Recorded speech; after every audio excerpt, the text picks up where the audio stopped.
Hi again, and tonight I will be reviewing my paint of the Lost World remote control Stegosaurus. Here's a quick run through.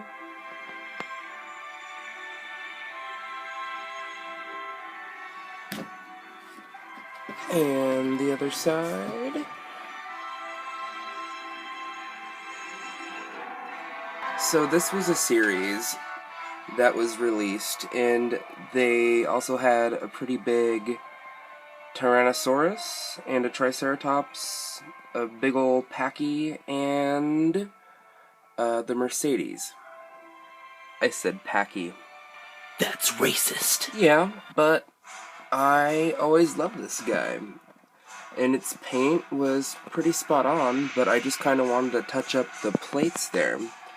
Give more detail. These are as movie accurate to the patterning as I could get. And I am really happy with it. It looks so much more like just badass.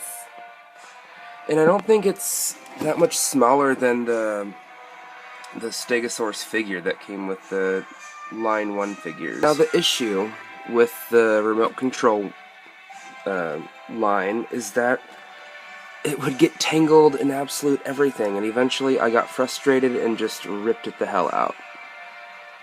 Kinda sad I did, but what am I gonna do? This is why you don't buy kids cool toys. You wait until they're adults so they can buy them themselves. But really all I did was make it a lighter green, and I pretty much just redid it because the original paint was so faded on mine, and it could not look any better. I also got some cheap-ass finisher, which I don't know if I like it. It made it kind of shiny.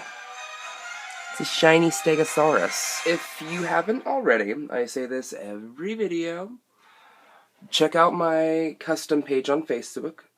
It is Jurassic Art and Customs, and yeah, people do a lot of really interesting shit on there, and a lot of people sell their stuff. I don't currently, but other people do.